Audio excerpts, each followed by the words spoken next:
exciting season ahead of us. Brand new car, Generation 2. Probably looks more like the Batmobile than it does like a Formula race car. So I think it's very in keeping with the championship. It's new, it's novel, it's got innovation at its core. And this season is going to be like no other. Expectations are very high. I mean, it's a season where we have a new car with new technology, a lot faster. We have attack mode.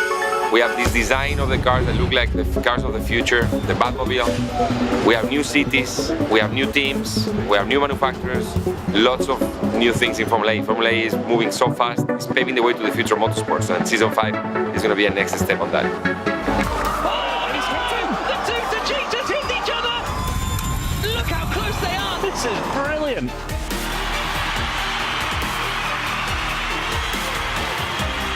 But I think Season 5 is really going to be a tight one because the teams seem to have all packed up together, which is going to be exciting.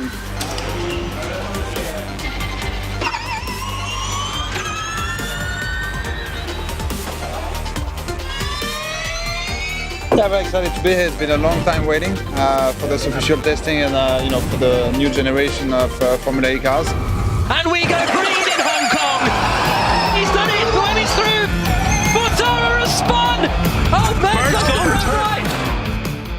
I think Formula E is going through very exciting times in general. A lot of manufacturers coming in, a lot of good drivers, and yeah, so far everything looks good. We've got a mixture here between drivers like Massa that have come in this season, but also new drivers that are coming into the championship that actually are making a choice to come into Formula E as opposed to going to Formula 1. I have always kept an eye on Formula E and the ongoing growth during the first couple of seasons, and especially now with the new generation cars. Yeah, it's a good time to join because the cars are completely new. There are also some changes in the regulations, but still, as a rookie, you have to learn more than the experienced guys because they still have the experience of, even if the car was a bit different, they still have a reference, and I don't have that reference yet. So, and I only have a short time of testing until the first race. We have a new driver, Felipe Massa, who starts for us alongside Edo Mortara. And for me, I think we have one of the strongest driver pairings in the paddock. Felipe is someone who I've known since we worked together at Williams in Formula 1.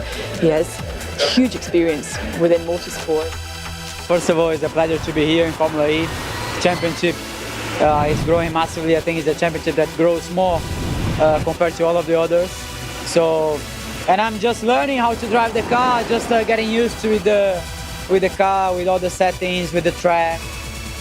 In some tracks it will be extremely difficult to handle. The car it's reaching here 240, 235 kilometers per hour. So that's quite fast for a track which has a chicane in the middle of the straight.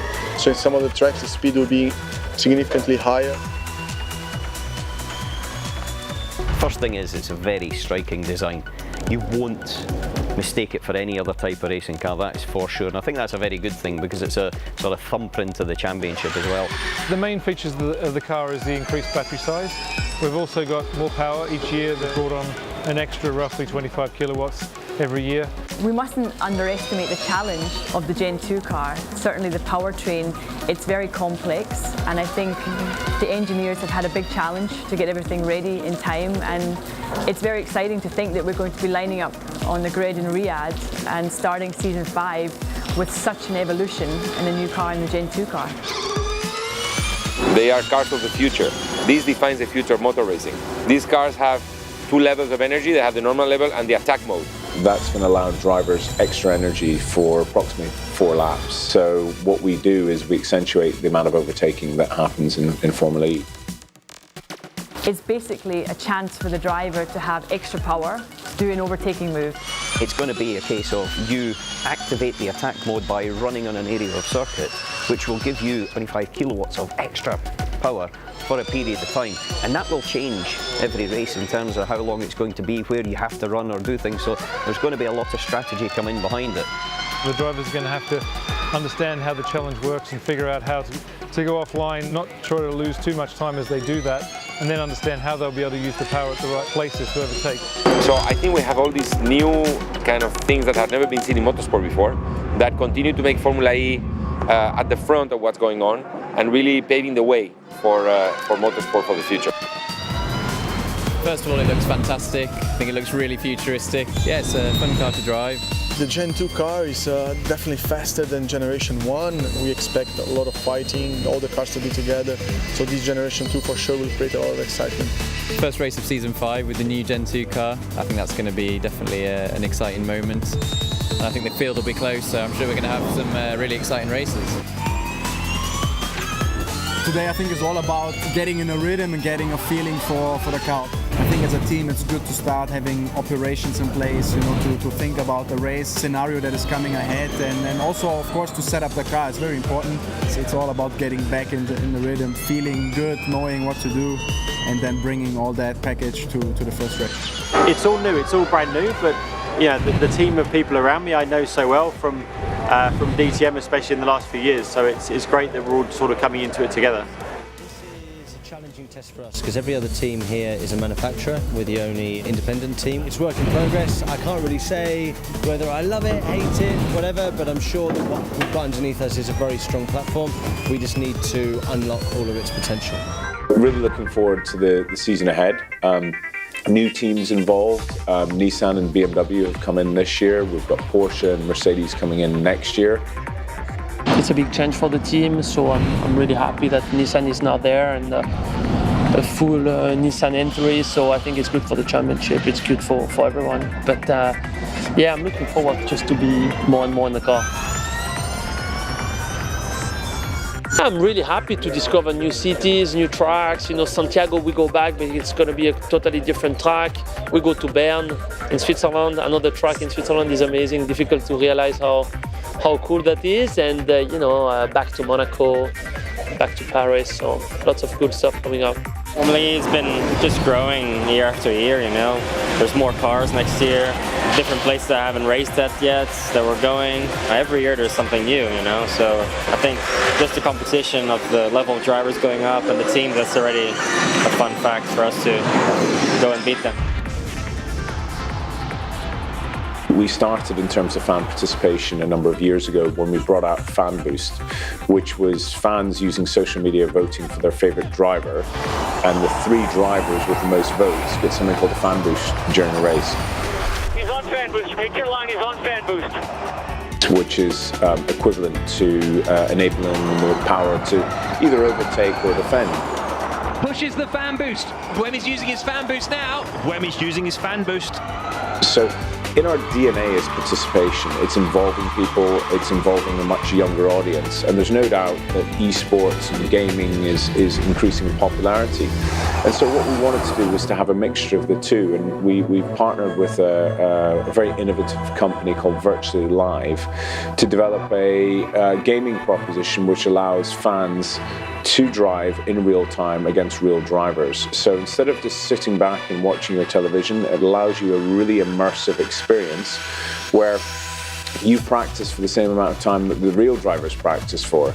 You have one lap of the racetrack to actually go and set a time, which then puts your position in the race.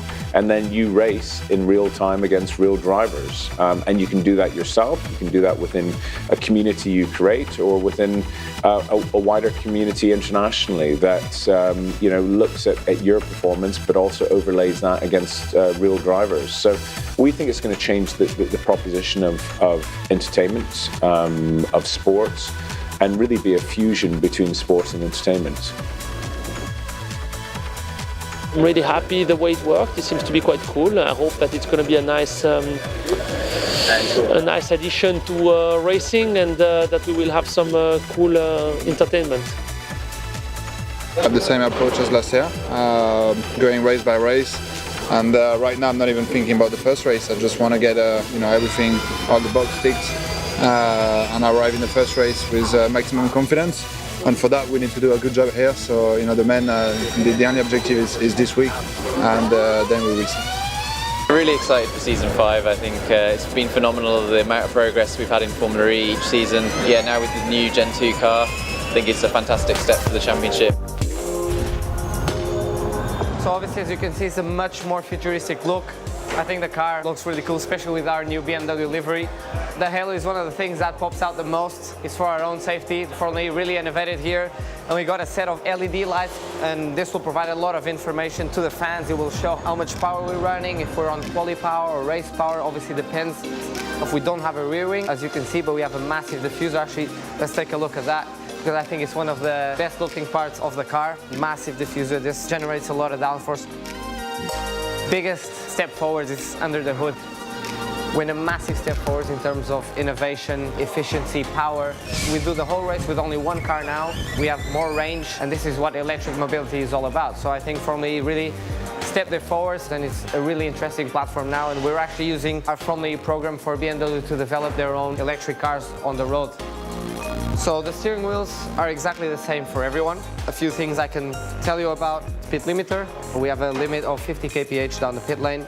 Reverse button, I hope I don't have to use that one much. Radio button for me to talk to the team. Energy, please. 22.02. A new button this year for Season 5 that I really like, the attack button. So in the races now, you can go through a loop and activate the attack mode, and you get an extra amount of power. So from 200 kilowatts, you go into 225 kilowatts for a certain amount of time. So I'm going to be pressing this button quite a lot. We use these lower paddles for regen. So when I press this lower paddle before a corner, I regenerate energy back into the battery, and it's one of the best ways to be efficient here in Formula E. These top paddles, I use it for fan boost. Make sure you vote for me so I can press them in the race and have some more extra power out there.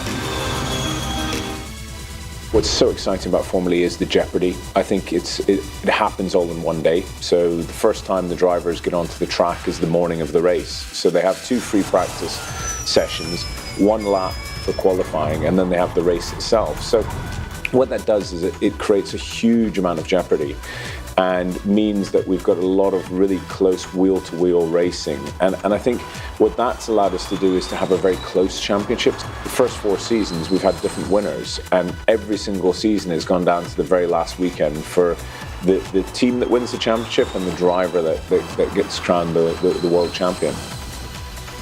Jean-Eric Vergne seals the Season 4 Formula E Championship. God, it feels good. Really enjoying the moment. I hope I enjoy even more in the races when we are doing the real things. There's no doubt that the championship itself, when you link technology, sustainability and innovation together, and you put it at the heart of cities, sure, the future is now.